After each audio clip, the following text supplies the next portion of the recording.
Welcome to the Preferred Walk-On Show. I'm your host, Seth Saunders, joined as always by my co-host, James Kim. Brother, week 4, this is one of those weeks where I've had multiple people already tell me this week, oh, it's not that many great games on this week. And man, I'm just like, I feel so bad for you. This is an excellent week of games. There are so many matchups I am fired up about. And the one that I have circled with big red Sharpie is the 10 Mountain Time kick. Texas Tech, Utah. Oh, I think it's going to be spicy. So anyways, I think it's a great slate of games. I'm excited to see you. Excited to talk about it. I mean, this is better than week 2. I mean, week 2, we thought week 2 was a great slate of games, and everybody was like, oh, this isn't sexy. But I think this is a great slate of games. I mean, honestly, I think ASU Baylor's spicy. ASU season might be on the line here. So Baylor, I think Baylor can still afford to lose this one, even with the early season loss to Auburn, and have a shot at the rest of the season. But ASU with that, loss to Mississippi State, their season might be on the line. Yeah, dude, that game is going to be a lot of fun. Like, here's the thing about that game. This is what I'm so curious about with Baylor, man.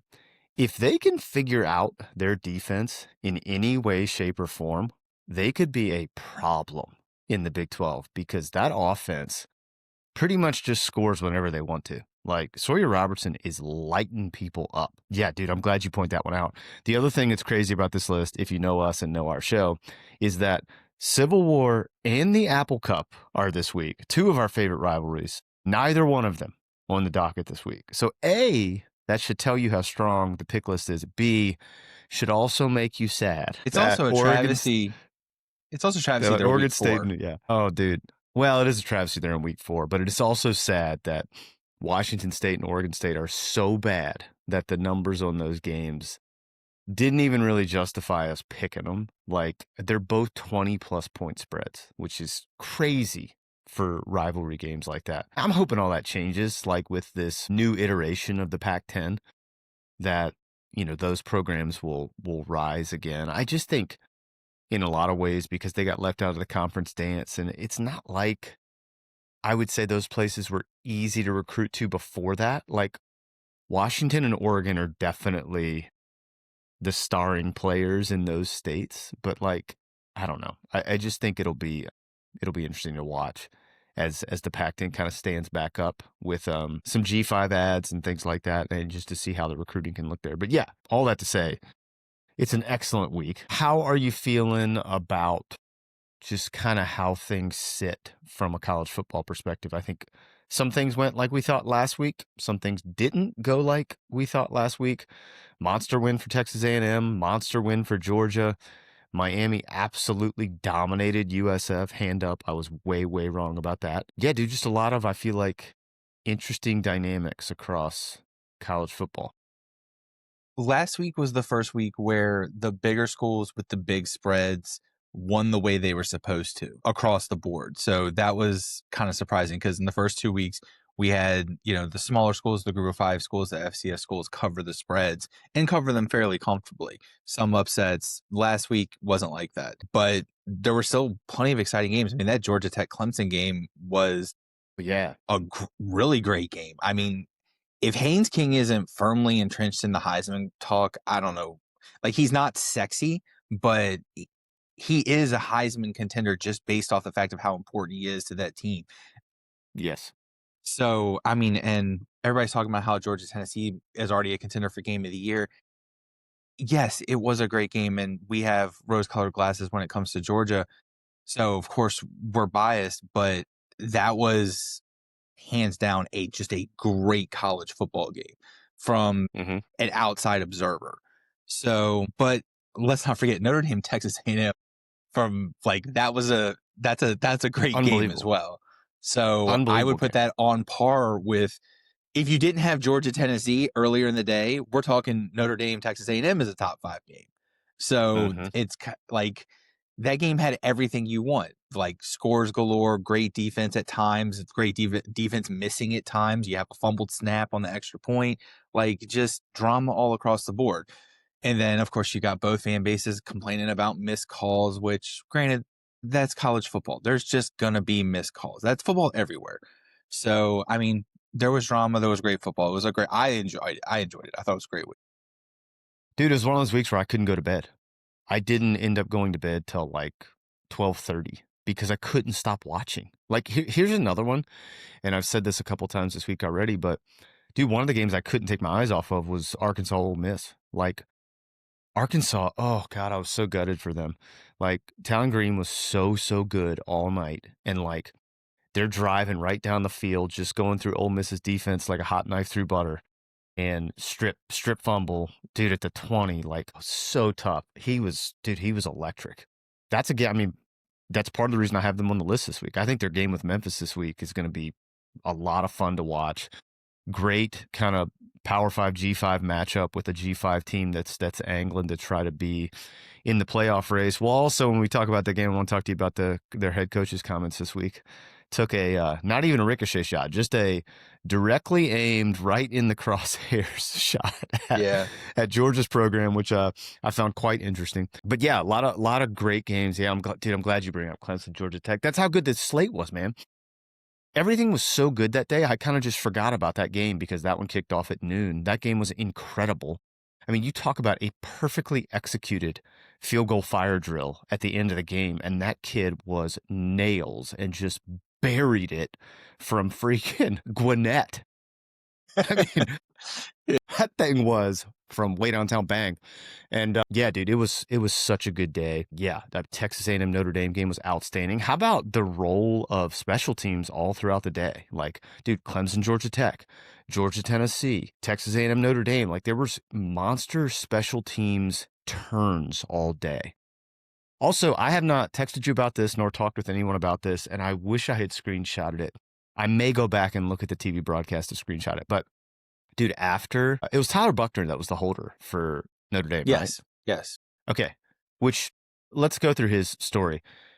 Same Tyler Buchner that started at Notre Dame, transferred to Alabama, then transferred back to Notre Dame, yes? And he's also the kid who's like a stud lacrosse player and they won a national title in lacrosse. Am I tracking all that right?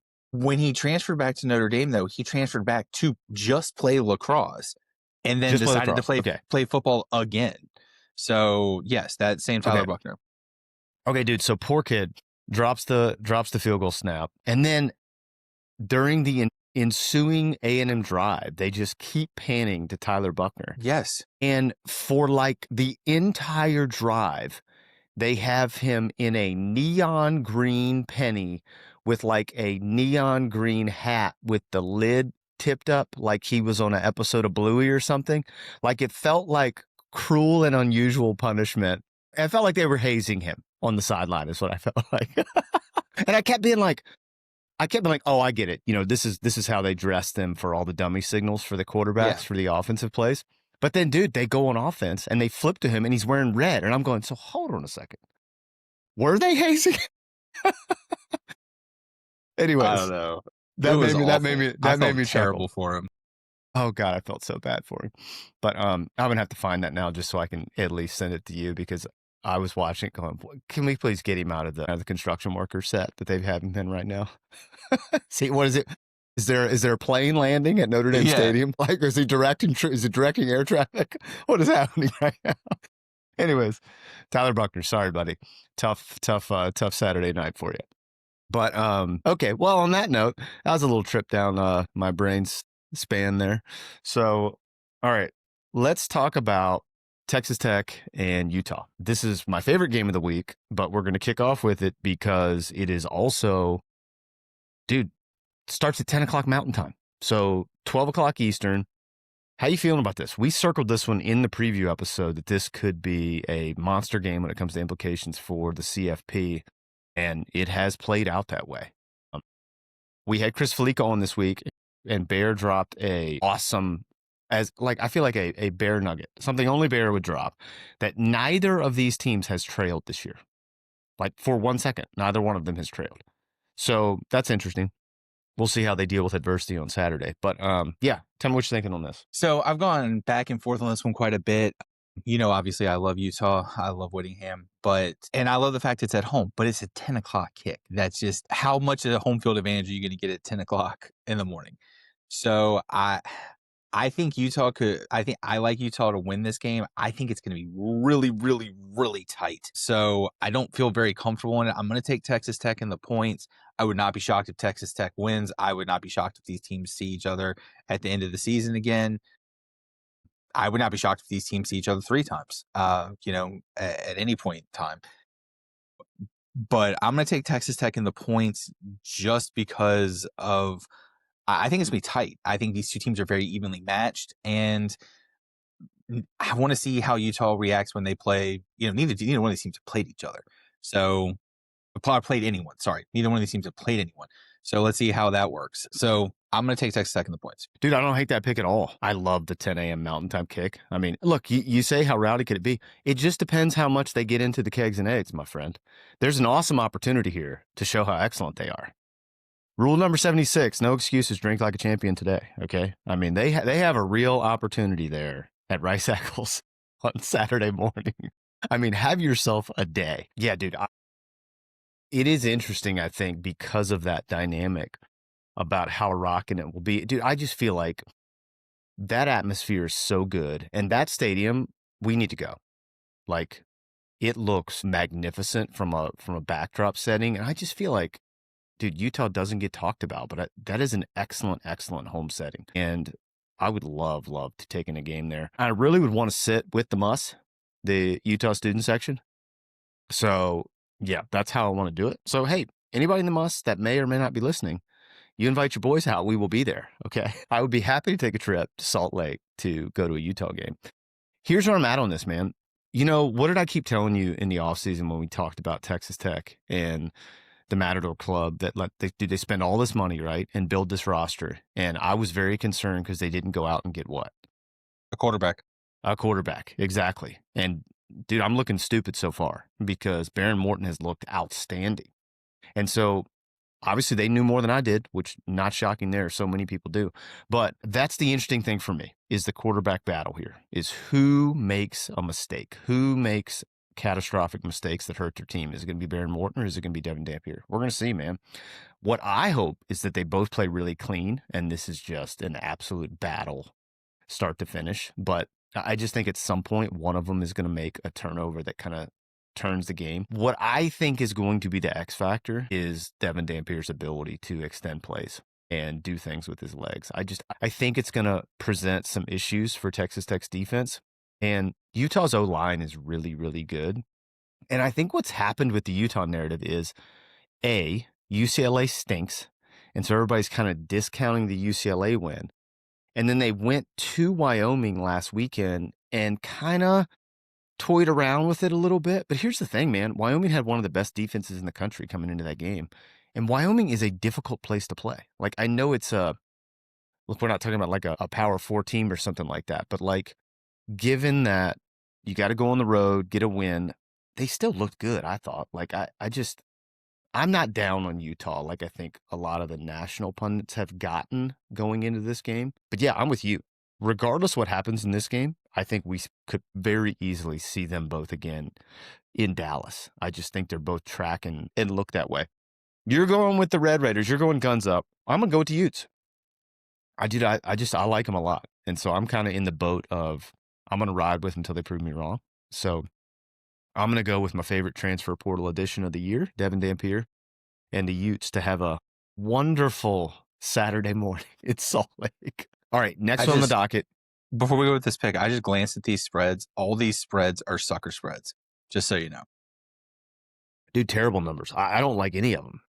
Terrible. Like, this is a hard board to pick. Okay, next one is, we alluded to it earlier, Arkansas going to play Memphis, and I believe Green is fully healthy, yes? I've not seen that he's not going to play. I have not seen. Yeah, I think, as far as I know, he's playing.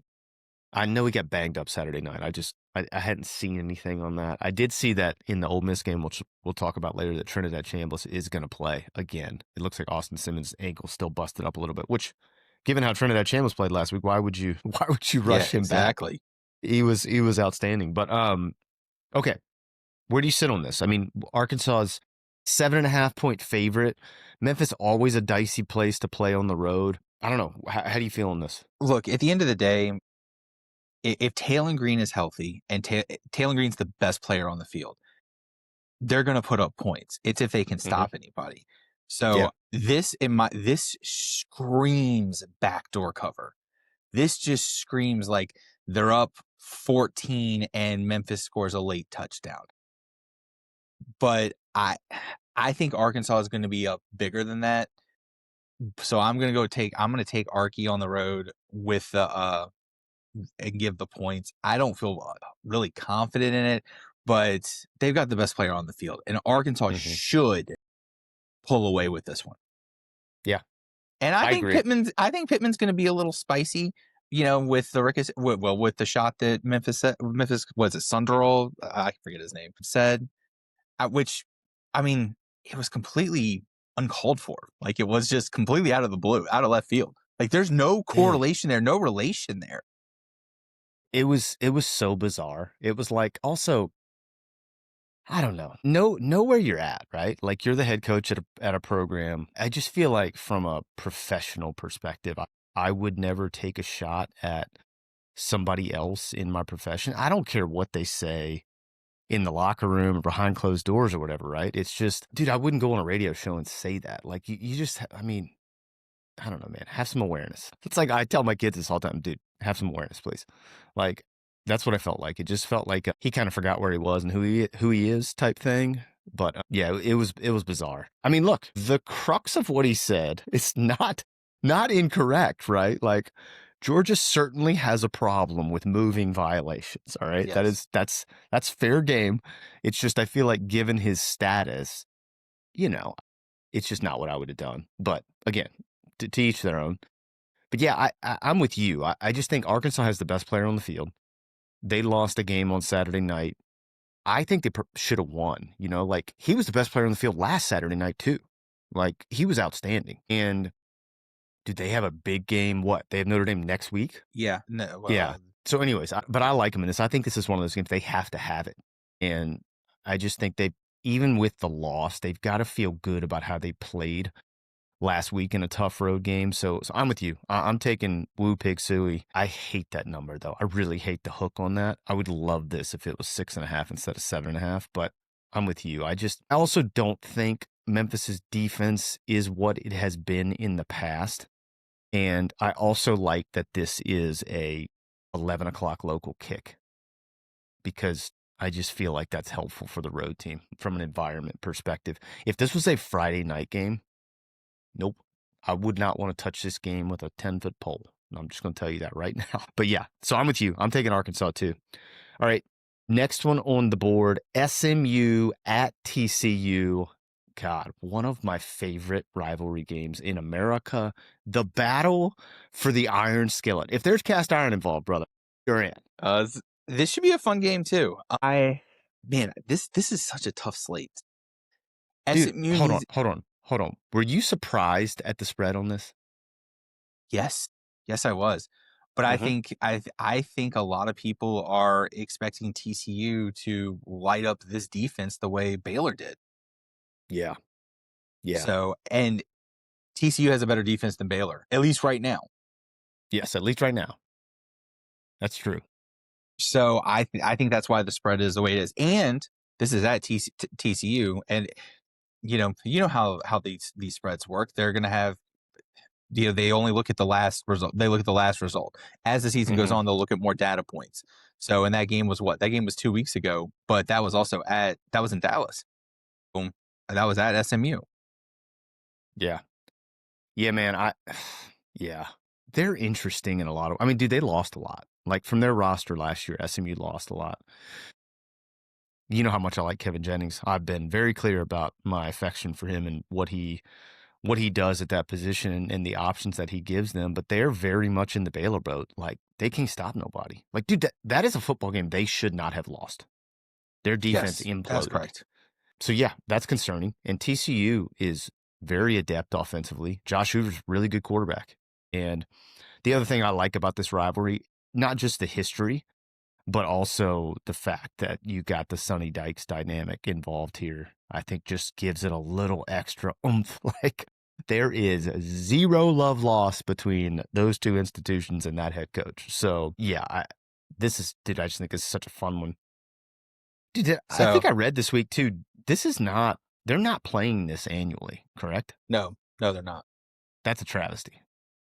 Let's figure that out, folks. I mean, this should be good. Dude, how far apart are their campuses? 15? You're really close. I don't know. I mean, I don't know the mileage, but they're really close. Well, we'll get on the Google Maps and figure that out. But I mean, dude, this is just one of those. This is awesome. It's such a cool matchup. This is one I would also like to go to. We got to go to battle for the Iron Skillet. You think we should take a lodge pan with us when we go? Why not? We have to, right? Yeah. Maybe we'll get mini lodges. It would be uncomfortable walking around with a full cast Iron Skillet the whole day, but we could walk around with mini lodges. Yeah. Yeah. The little egg ones. That should happen. Okay. We'll put that on the docket too. We got a lot of places, man. You know, if at some point we got to start knocking these out in bulk. Maybe when we can stop supporting all these darn children, we can get ourselves out on the road. I know, for real. All right, so who are you with on this? Where are you sitting? I hate this number. Yeah, I do too. I literally hate every single number on this board. So even the last one might be my least favorite number when we get to that. So I'm going to take the home team. I'm going to take it for a different reason. I'm going to take it because I think Dykes is a better coach. That's where I'm going with this. Mm-hmm. They've got the better defense, the better coach, and they're at home. That's where I'm going with this. This is no commentary really on either team.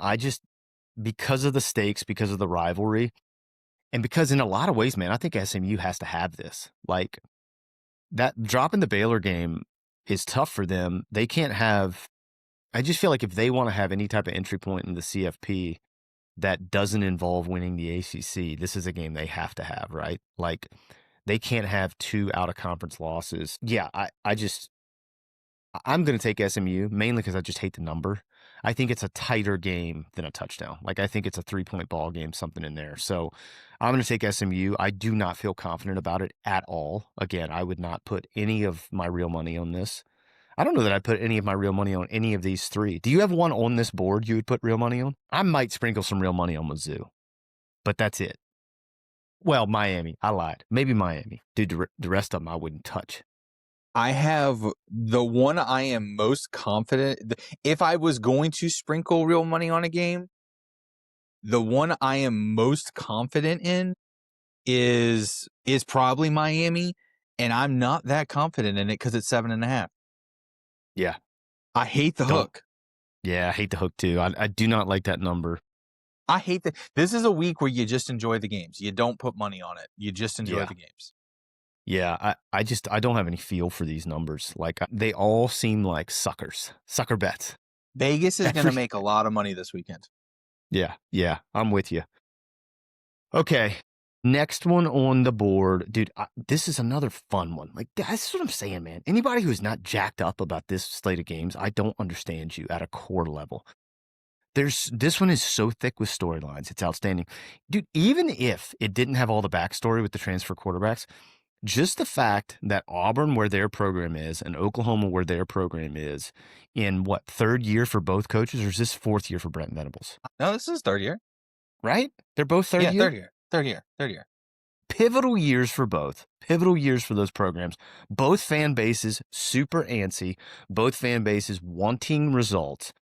Dude, Auburn going to Norman. Big game at the Palace. Oklahoma is a 6.5-point favorite. Now, on top of all of that, Jackson Arnold transfers out of Oklahoma to go to Auburn, returns back to where he was essentially shooed away in favor of John Mateer. John Mateer has been one of the most exciting watches across college football. And I'm going to tell you, man, in a lot of ways, I feel about Oklahoma's offense like I do about Georgia Tech's. You know, you brought up Haynes King, which I didn't give you enough love on that. That is an excellent point about Haynes King. He should be directly involved in the Heisman conversation because of what he is to his team. If he gets hurt, and I say this with all love and affection, Georgia Tech is screwed. Like, he is their offense. And so, like, if something happens to him, they're up the creek without a paddle, brother. And I, in a lot of ways, feel that way about Oklahoma currently. And because of the way they use him and the way he plays, like, dude, John Mateer is balls to the wall, and that boy ain't scared of contact. But at some point, I just think he's going to get hurt. And then they're going to be in a pickle too, I think. So they got to figure out a way to get Jay Knott more involved. Was he hurt when the year started?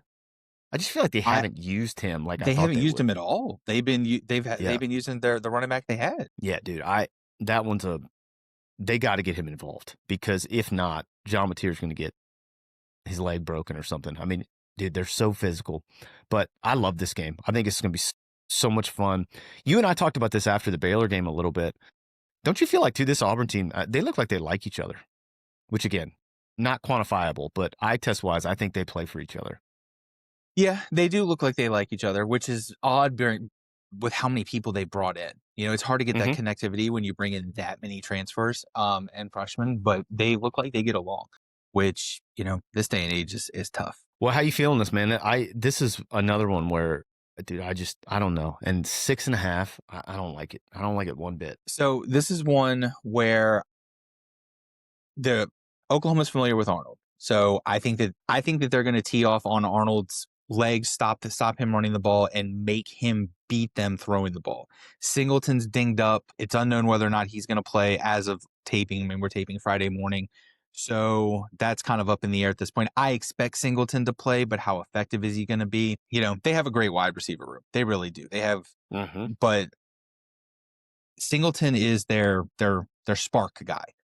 He's, you know, he was a spark guy for Georgia Tech. He's their spark guy. I like Oklahoma in this game, but I think this is going to be one of those games that's going to be really, really tight throughout the game, and Oklahoma pulls away late. So I'm going to take Oklahoma. I'm going to give the points. And as every other game, I'm not confident in any of these picks, but with it being at home, the familiarity against Arnold, I'm going to take Oklahoma and lay the points. Dude, this is a snake bit pick, but I'm going to take Auburn, and I'm taking Auburn because, well, to be honest with you, through 3 weeks, they have proven my impression or what I thought they would be wrong. Okay. Number one, I didn't think they would be a tough football team. I didn't think they would be gritty. And I don't know, man. They showed a lot in that opener against Baylor. I just thought not just winning the game, but how they won. I was impressed with them. I'm impressed with their constitution thus far. I don't know that they're going to win this football game. I'm not going that far. I just think they'll keep it tighter than this number. This is another one where it just feels like a field goal type game to me, or something in that range, maybe a 4-point game. So yeah, that's where I'm at with it. Same as you though. I have zero confidence one way or the other. I do think that they have got to establish the run and run the football to do what they want to do and build off that. So if Oklahoma can stop that and kind of say, look, we're going to dare Jackson Arnold to beat us with his arm, that could be problematic if you're a War Eagle fan. But the way this shapes up, man, I love this. You're talking about big-time transfer quarterbacks facing off at two monster programs. Like, this is going to be awesome. So, yeah, I'm going to take the Tigers. I do not feel confident about it at all. I would love to be in the Palace on Saturday afternoon. I think it's going to be so much fun. So, yeah, this will be a great one. Okay, next one on the list, Tulane going to Oxford to play Ole Miss. Like we talked about earlier, Trinidad Chambliss going to make his second start. What an awesome story he is. D2 transfer? And now, Ferris State. Yeah, the talk of college football, which is, man, I love that. And then Tulane, man, Jake Retzlaff. You talk about striking gold in the portal. One of the better quarterbacks who was expected to be one of the better quarterbacks in P4 just falls into your lap. And dude, Tulane fixing to try to make a run at the American and a CFP playoff berth. So they're coming off a big win over Duke, and I thought they looked good. And so this is just an interesting game to me because Ole Miss's defense has looked horrendous. And so once again, I don't know how comfortable I feel with picking, say, Tulane straight up, but what did we set this number at? 11.5? 11.5, yeah. I don't know, man.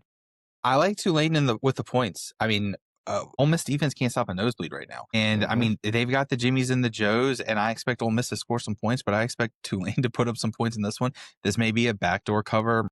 I don't really know, but I expect them to cover 11.5 with this. I mean, Trinidad Chambliss looked good, but it's also one of those things. It's anytime you got a new quarterback, you have no film on it. So now you got a little bit of film, you can prepare a little bit. So with him playing again, and Kiffin's going to get the best out of his quarterbacks, but he's still a D2 transfer. So let's pump the brakes just a little bit until we get a bigger sample size. Played great last week. I'm not saying he didn't. He's not saying he's a great story. I love the way he plays, but let's just hold on just a little bit before we anoint him the next great thing. Dude, if you're Tulane's offensive staff and you flick the projector on to watch the Arkansas film from last weekend, are you not just licking your chops right now? Oh, I know. You're like, fantastic. This is awesome. We just have the perfect blueprint now to go out and exploit this defense, and we've got a quarterback that can do it. Like, Jake Retzlaff can hurt you with his legs, and I do think he's left a little bit to be desired in the early part of the season throwing the football. But if there's anybody to get well with, I think it's Ole Miss's secondary. So, man, I just think they're going to give Ole Miss problems. I really do. And I also think Tulane is more physical than they get credit for. And so, yeah, this is one where I love. This is actually I might sprinkle some real money on this if I was going to put real money on something. I like Tulane at this number. I really do. I think they'll cover this. This feels much more like a 7 to 10 point game to me. 11.5 feels really nice. Tulane, what? 3-time SEC champions? Yeah, which just sounds bananas, but yeah, it's crazy. They've got more SEC titles than I think half the conference if you go and look at their records, which is wild. They dropped that on the broadcast. Maybe it was the Ole Miss Arkansas game about who the 3 former SEC members were, and I was like, ooh, I know this. Tulane, Georgia Tech, and Sewanee, isn't it? Yeah, Sewanee. Yeah, that's the one that trips people up. People are like, Sewanee? Yep, yeah, that's correct. Yeah. All right, so we're both on the green wave. Also, green wave, super underrated uniforms, brother. Oh my God, yeah, dude. When they had the baby blue with the teal, when they had the teal jerseys out, whoo, so clean. Yeah. They've also got some excellent like vintage logos too that they roll out. Homefield Apparel has some awesome gear for Tulane. Yeah, they got excellent. First off, let's not discount Ole Miss in that conversation either. We're talking all uniform matchup of the week potential here. Like, could be an electric set of get-ups. Yeah, depending on what Ole Miss wears. If Ole Miss wears their straight home uniforms, it's a travesty. Yeah, like go powder blues, please. Go powder blues. I haven't shown you this yet, and the audience will not care, but do you want to talk about my coffee cup right now? Can you read that? Don't hate me because I'm beautiful. That's because awesome. I'm beautiful. Don't hate me because I'm beautiful. I feel like you need one of these. Your beard is much more beautiful than mine. That's a funny cup. Plus, you know who I think it's supposed to look like, right? The dude. Well, yeah, you could go there. I was going to say Alan from The Hangover, but yes, you could go with the dude. Yeah, I can see Alan. Yeah. Yeah, dealer's choice on that. Minor detour. We're back. Okay, hey, dude, this is my preseason Big Ten title appearance pick here. And it's a prove it game this week. This is the one, all right? We're going to see if I look more like Nostradamus or Astradamus. So here we go. Michigan going to Lincoln to play the Cornhuskers. Matt Rule year 3 effect. Michigan is what do we got? 2.5 point road favorite. Yeah. Whew. I don't know where you at on this. Look, I'm going with the Huskers, but I am going with them not more so because I'm confident in the Huskers. It's because I'm not confident in Michigan. Look, they still can't throw the forward pass. I don't get it. Underwood is a great talent, but they're not utilizing him. They're not developing him. I know it's only 3 weeks, so we're 4 weeks in, but until they decide to try to let him sling it, this offense is stuck in neutral, and they just can't move the ball. I mean, Haynes is, great transfer pickup for them, but he can't do it all by himself. So I don't know. I don't understand this. I mean, this just shows how much Vegas doesn't trust Nebraska at this point. And look, Raiola is such I don't know. I don't have the correct terminology for him. So I'm not a fan. Let me just put it that way. Talent-wise, yes, just his personality just rubs me the wrong way. So, but I like Nebraska at home in this. I think that their defense will be able to stop Michigan's offense, and I think it's going to be a close game, but I like Nebraska to win straight up. I mean, I feel like given my preseason prediction, I can't not take Nebraska, right? I have to take them. I don't think I have any choice here, ladies and gents. Like, This isn't even like a reason to pick. This is just I have to ride with my pick here. So yeah, I'm gonna take Nebraska too. I do think it's a good matchup because of where Michigan's at in their season. I agree with you. I don't understand their offense, man. Dude, I think Bryce Underwood can be just so dynamic and is such a weapon. And it just feels like they're not utilizing him appropriately. And I think if they did, it would open so much up for them from a running game perspective, which the thing I am a little concerned about with Nebraska is from what I've seen week one and then the other games I've watched with them as the season's progressed, man, their offense just has not looked explosive. And that's opposite of what I anticipated. I just thought they'd have a little more juice to them. And so that's what I'm interested to see Saturday is if that comes out a little bit. But this is a big game for them. And I think it's really a big game just from I don't even know the right way to put this. They just need some empirical evidence that what they're doing is working, right? Like, I feel like they've kind of been on the fringe and dangling there. We're almost there. We're almost there. They need kind of a statement win to propel them into what they think they can be. And so this is the opportunity. So we're going to see, man. I think this is a put up or shut up type game for Nebraska and where their program's at. And so, yeah, I'm with you. I'm taking the Huskers too. If this number was any higher, I would feel way less confident in taking them. But I like them in a 3-point game to win. I'm with you. I like them to. Yeah, I think they're going to win straight up. So that's where I'm at with it. I'm with you. All right, next one. This is a little more interesting because of what happened last weekend in a lot of ways, but I think it's a commentary on kind of where we're at with college football. And that's who we thought was going to be great at the quarterback position, and then B, the reality of who has been great at the quarterback position, right? Like that's the intersection I think we are at entering into week 4 here. And that's South Carolina going to Mizzou, the Columbia to Columbia connection here. And Mizzou is a 10.5-point home favorite. Big number, although I don't think completely unjustified given how Mizzou has looked and given how South Carolina has looked. Man, even before Lenoris got hurt last week, it's not like they looked explosive. God, man, this is one of those things. All right, let's have a little tangent. Mike Shula is in the Brian Schottenheimer category for me, where I go, how do these guys keep getting jobs? And obviously, a lot of that has to do with their surname. Okay, I'm cognizant of that. But like at some point, the results have to outweigh the surname, no? And like, dude, Brian Schottenheimer is the head coach of the Cowboys, for God's sake. What are we doing? Like, what kind of alternative reality are we living in? Don't remind me. So if the Cowboys had not traded for Pickens, I would not be watching them. I don't understand it, man. Like, and it stinks because Lenoris is so good, and I just feel like to have Shula leading the offensive room is a travesty, given what a dynamic talent he is.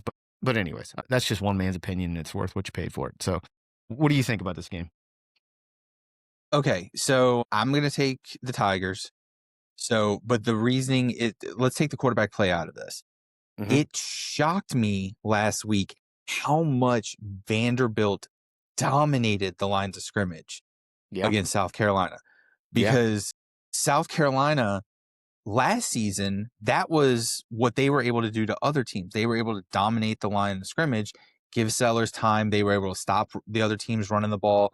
And Vanderbilt pretty much was able to do anything they wanted. Pavia was able to, he extended some plays, but he was able to kind of, sit back there, read the newspaper, and then just pick his spots. So that's what surprised me. And then if you give Bo that time this week with that offense, that's not going to bode well for them. Mizzou's going to score at will. It seems like if this is a repeat of last week, South Carolina's defense is going to have to keep them in this game because, they're saying Sellers is probable. Their offensive line is just not good right now. So Sellers can't do it all by himself. So I'm going to take Mizzou. I'm going to lay the points. And I actually feel pretty confident in this one. So SC they look like they're in shambles right now. This is a complete eye test pick for me, and I'm with you. I'm taking Mizzou, and I don't feel terribly uncomfortable about it, even with that number. I just think, look, man, Bo Pribula has got, to me, is one of the stories of college football and isn't really getting talked about. And, dude, it's to the point where he's got folks in Happy Valley considering whether they took the right quarterback or not when it came to picking one, Like, he is dynamic. I knew he could run it, and I knew he had that ability. I had no idea he could throw it like he throws it. Like he is a weapon, dude. And like, look, man, Drink does a good job. I wouldn't think it would be super easy to recruit to Columbia, Missouri. And he continually brings in talent. And I don't know, man. I think he does a good job there. And the other thing is, I also don't think this is getting talked about because of who it was, but that Kansas win is impressive. And I think it's going to get more impressive as the season goes on because I think Kansas is probably an 8-9 win football team. And the way they did it, right? Like, dude, they just kept taking blows. Like, that Kansas offense is explosive. And Mizzou just kept taking blows, and then just wore that KU team down and won that ball game in the fourth quarter. So I'm with you. I just think physically they're going to be the better football team, and I think they have the biggest weapon on the field in Bo Prabula. He's been outstanding. So I'm with you. I'm taking Mizzou as well. Sorry to my KU family, but I'm rolling with the Tigers in this one. All right, next one on the list: Florida at Miami. First off, can we talk about why on God's green earth is College Game Day going to be in Fort Lauderdale for this game on Saturday? With this slate, why is that the game they're going to? I have no idea. Well, I mean, big noon kickoffs in Utah, right? So I mean, they typically don't overlap with that. So I mean, I would have chosen Oklahoma personally. I think they didn't go there. I think they didn't go there because they had just gone for Michigan. Well, yeah. So I mean, Indiana's a better pick. I think. I mean, this game has no juice, none. After last week. Zero juice. Yeah, I'm 100% agreement with you on that. This number make you nervous at all? A little. Well, no, it doesn't. So there's like I had this whole like dissertation about this game, and then I just thought about it, and I'm like, you know what, Miami's going to steamroll them because I think Napier's already lost the locker room. So I think this is what it comes down to. My dissertation revolved around Florida's defense, front seven. I thought that this front seven was going to be the first front seven that Miami's faced, that could actually challenge that offensive line and maybe make Beck a little uncomfortable, maybe force him into some mistakes. But Florida's offense has proved that they can't do anything with turnovers, so it doesn't matter. So I don't think that this is going to be a challenge for them. I just don't. I mean, there's rumors floating around. Have you heard the rumors about Lagway, that he's going to play this week and then sit out the rest of the season in redshirt and transfer? I think that's a real possibility because I do think if they lose and it's ugly, I think they're going to fire Billy. Why would you keep him, right? Like, you got to get ahead of the hiring cycle, number one. And number two, you got to have an established plan in place. So A, once the portal opens, you can attack that. And B, you can recruit all through the fall with whatever the next iteration is going to be. That's how I would handle it. I just don't think there's any benefit to stringing Billy along if they start 1-3. I mean, that schedule doesn't get any easier. No, it does not. And so, yeah, man, I do think that's what's going to happen. I think they are going to get dump trucked on Saturday. Yeah, I do too. I mean, look, we had Bear on earlier this week. Bear went to the U. He's obviously very invested, has a lot of knowledge about that program, and has talked to a lot of people. You know, his concern, and this is a fan's concern, is that with everything going on, this is the rat poison game, right? Like, you look ahead or you're not, like, focused in like you should be, and Florida comes up and bites you. But I'm with you, dude. I just don't think that locker room is in any way, shape, or form cohesive. I mean, dude, you're talking about they got a coach suspended because he was getting involved in altercations pregame at LSU. Like, come on, man. Like, you can't. What is happening? Like, that program is a mess. And so, yeah, they ain't got it, man. And like DJ looked horrendous last week. They've given Billy a longer leash than they've given the last 3 coaches. Yeah, I think I think it's a money thing.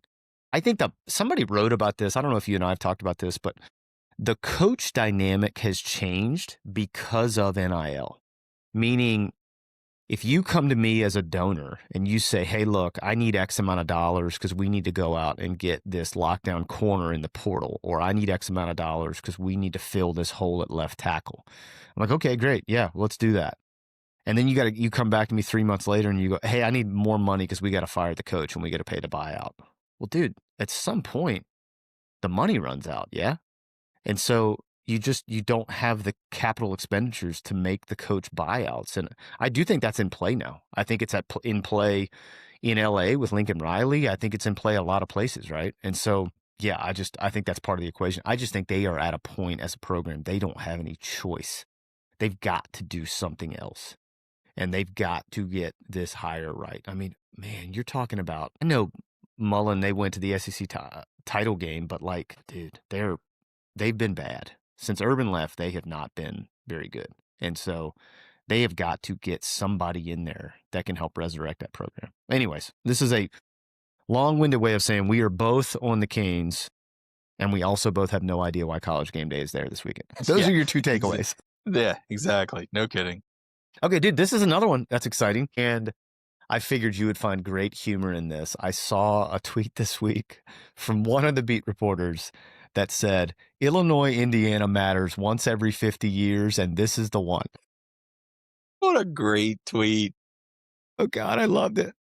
But it's true. It does matter. Dude, this is a big game. And both these teams are in really good spots, and both of these programs, because of their head coaches, God, man, they're on the national scene, and nobody expects them to be on the national scene. You're talking about two schools that have very much traditionally been basketball schools, and we're talking about them from the football landscape. And what I think is interesting about this from a coaching perspective is Bielema and Sig both have a little bit of, God, what's the nicest way to say this without saying it? Well, I'm just going to say it. They both got a little asshole in them. And I don't hate that, okay? Like, they're not afraid to talk their shit. And I'm all right with that. Like, I think their teams kind of adopt that personality, that they're just not afraid to be a little brash. And I'm cool with that. And so to see them both face off with stakes on the line, and, look, man, you and I think, too, are still a little bit biased. I'm biased, at least, given how much we loved that IU team last year. And then we had such a freaking outstanding experience in Bloomington at Memorial Stadium, like the whole deal. Like, it was just so great. Where are you at on this? Indiana 4.5-point favorite. I love this game. I think it's going to be such a fun game Saturday night. Look, we talked about this game a lot in the Big Ten preview. Well, at least I did. And I had this game circled as a big game in the early season. And I said that this was a spot that I thought Indiana was going to lose. And I can't go back on it now. So the way Illinois has played so far, I can't go back on it now. And I think this comes down to I think Indiana's more explosive, but I think Illinois is just going to, I mean, what did Coach Boone say in Remember the Titans? It's just like Novocaine just kind of, wears them down. Give it time. It'll work. Give it time. The Veer is like Novocaine. Give it time. It'll work. That's how their offense is. So, I think Illinois is just going to wear them down, and I think they'll win in the end. I think it's going to be this is one of my favorite games of the week, though. I love this game. Y'all, that was just a really, really flowery way of my boy not to say what he really wanted to say. And that is, as an ex-hog molly himself that played in the grime and the grit at center, that there is nothing in college football he currently loves more than the barge formation. And Illinois' absolute reliance on the big boys up front. That's what he really wanted to say. He tried to cover all that up. Give me the fighting barges. That's it. He's with the fighting barges, and and I'm okay with that. He should be. Damn it. I need him to get a barge formation T-shirt like I need air. So somebody make that happen. I'm on the opposite end of the spectrum. Dude, I love this IU team. I love that they added Mendoza in the portal, which, again, did you have IU on your bingo card as adding one of the bigger quarterbacks in the transfer portal? Because I sure didn't. And I think it just shows the shift they're having as a program. And, yeah, man, first off, we were there for a night game, and it was, -4 degrees, and that place was rocking. So I think it's going to be a really awesome atmosphere Saturday night. And I'm with you, man. I just think IU has this ability to get vertical on offense. I think they have the ability to be explosive. And the thing that I don't think gets talked about enough with IU, I didn't think it got talked about enough last year, their defense is fun. They have a really good secondary. They have a good front seven. And I just think they're a pretty complete football team. Now, what I am very interested to see, to your point, is I would say they're on the smaller side from a defensive front seven. And so what I am interested to see is who wins that battle. Does Illinois' offensive line kind of overtake them and exploit that? Or is IU able to hold their ground, essentially? But, dude, who's the cat? I'm going to mess his name up. What's his first name? Is D'Angelo Pounds? Is that who their cornerback is? Yes. Went to JMU, Dude. followed Sig, yeah. Yeah, dude. He's fixing to be a first-round draft pick. So, Oh, yeah. I mean, they've got players. I think that's what's kind of gotten discounted in their narrative because of what happened in the playoff game and everybody hating on their schedule last year. But they've got guys, man. They've got Jimmys and Joes. Like, dude, Elijah Surratt is electric. So, they're fun, man. And I like them. And again, I am a 110% biased because of our experience in Bloomington last year. Like, I had a time. I'm not sure of the result in this. I'm certainly taking the Hoosiers, but I do know this, okay? Nick's English Hut will be rocking, and many a game of Sink the Biz will be had as it pertains to the lead up to kickoff on Saturday night. Kidding. Yeah. So I wish your boys were there with you because we certainly enjoyed our time playing Sink the Biz. So anyways, all right, next one on the docket, and you alluded to this already, and I'm with you. I think this is going to be a super fun game too. And this is certainly a total game for you. I'll have you comment on that. Arizona State going to Waco to play Baylor. Baylor is a 2.5-point home favorite. And what's more important here is we need to figure out what the number is. I should have looked that up. That's on me, hand up. But yeah, dude, I don't think the under is where you want to play on this game. No, anything under 70, I will take the over. I'll let you know what it is in just a second. I like Baylor in this game. I mean, Arizona State, clearly has been, they're not the same without Scadaboo. Mm-hmm. The total's 59.5, so I would take the over. And Baylor's boys all over it. Baylor's pretty much been scoring at will. So I like Baylor in this game. They're at home. I mean, Baylor needs this game too. So with their early season loss to Auburn, and they need to capitalize on the momentum from the SMU game. They just need to keep it rolling. And this is a game that if they, like you said earlier, if they can figure out their defense, then and Aranda's a defensive coach. I fully expect is this season. Let's take the wins and losses out of it, but the way they're playing, does this season not mirror their last several seasons? Just a bunch. Like they put up a lot of points. Their defense can't stop anybody, and then as soon as their defense starts clicking, they start winning games. Well, they're winning with offense now. They're able to put up points, and if their defense can figure it out, they're going to be a legit threat. Yeah, dude, I'm with you. I like Baylor in this game too. I will say, pat us on our back. We talked about this, dude, that everybody was on Arizona State. In fairness, I did feel good about them because I do like Sam Leavitt a lot. But what did we keep saying about them? What was our question, man? How do you replace generational player Cam Scadaboo? Like, dude, I know football's not one guy, but God, man, he was so special and did so much for their offense. And like, you can't just plug and play that. And so they haven't yet. They have not replaced him. And I think in some ways too, he was like their personality in a way, meaning they just kind of knew, look, if we get down or something goes wrong, we just hop on Cam's back and he'll take us where we need to go. And they're figuring it out, man. I mean, look, I was wrong on the spread number, but they didn't really look great against Texas State last weekend either. So they just look off. I don't know. There's something missing there, and I think a lot of it is offensively. So, defensively, outside of that huge bust in the Mississippi State game, it's not like they've looked terrible defensively. It's just their offense has not been as dynamic as I think they anticipated it would be. So they are going to have to score on Saturday night. Yes, they are. They're going to have to put up 30 plus, or else they are going to get embarrassed. Because I'm going to tell you something. Baylor ain't going to have no problem scoring. I mean, they roll out to bed and score a touchdown. Yeah. Sawyer Robertson, he's another one, dude.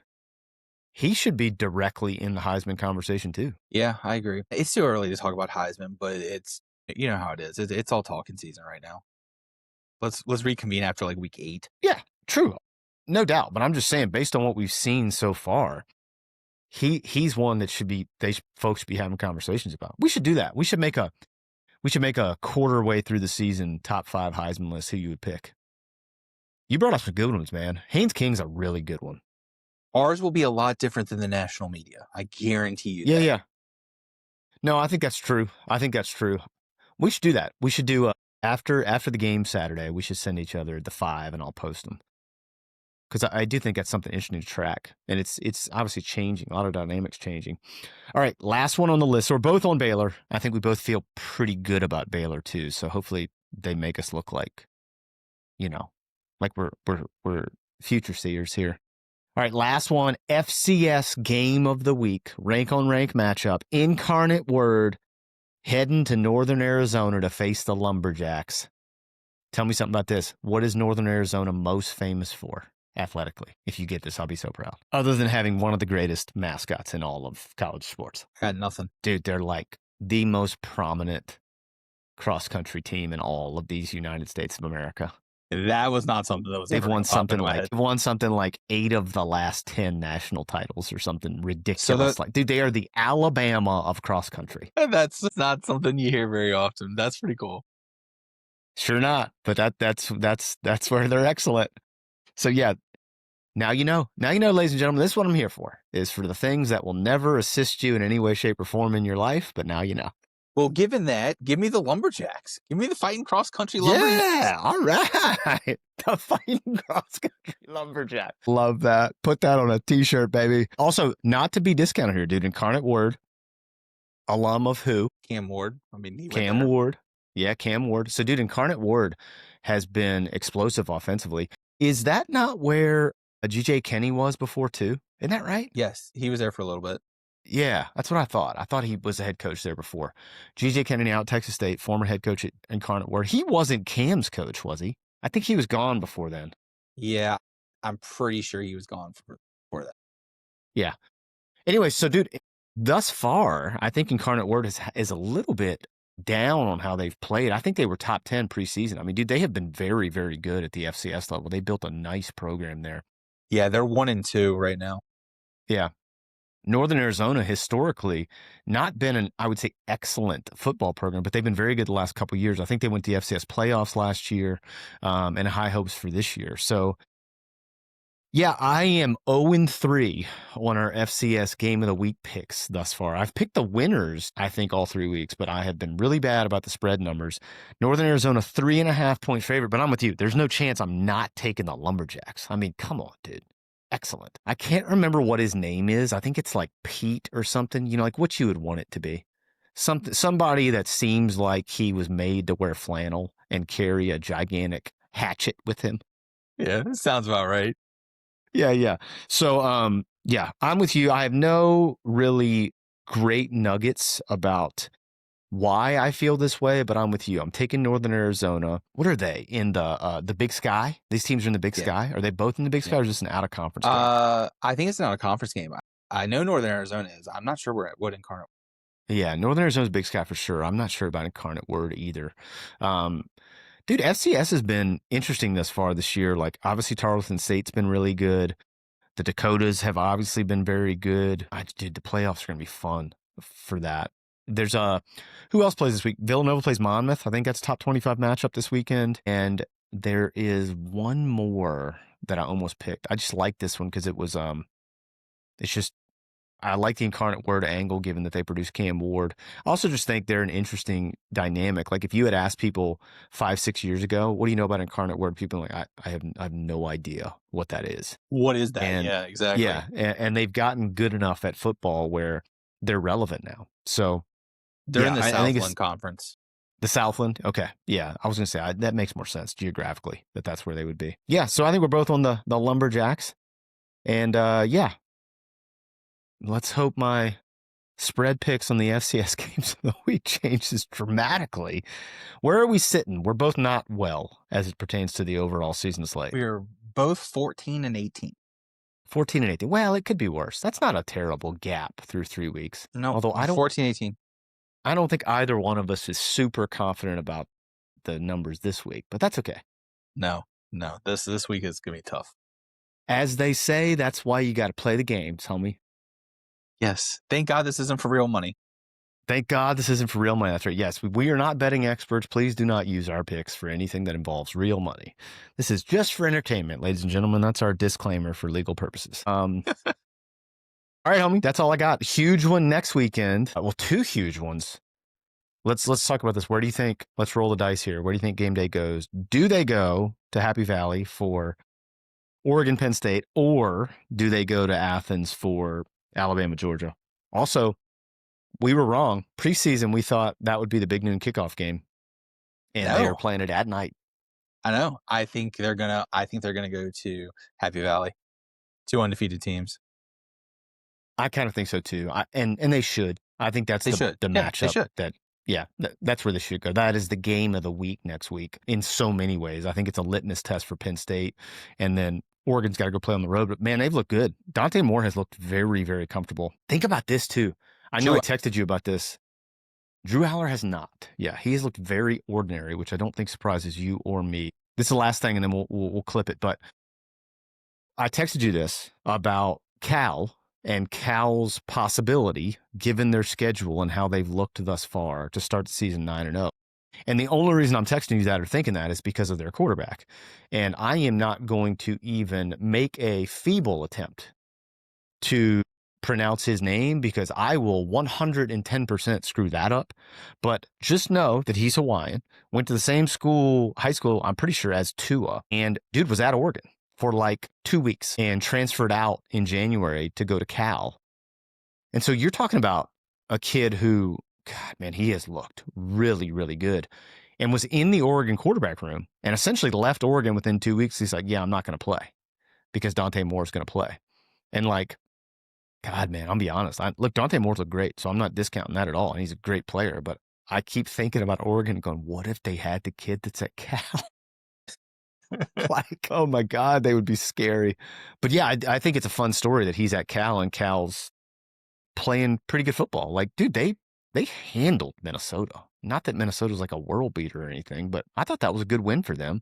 And they play all of the dumpy teams in the ACC until they play Louisville. So they legitimately could be 9-0, that's fun. I like when there's surprise looks like that. And they're one that's shaping up to be, dude, they're West Coast. I feel like they don't get talked about.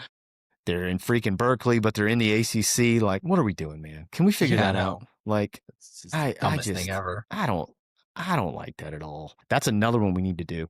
You can go to their stadium and you can sit on a hill and it's like a perfect view into the stadium.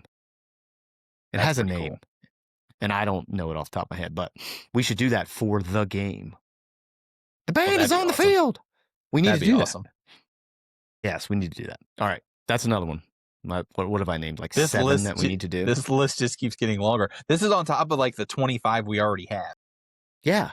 Well, it's a big list. I mean, dude, I could spend an entire season just going to different places. There's nothing on the planet that I like more than being on or around college campuses for a college football weekend. It is the greatest thing on the planet. So yeah, we got to figure that out. All right, man, that's all I got. We're going to see how these picks go. And look, guys, it's week 4 already. Do not take this for granted. We're already 4 weeks in.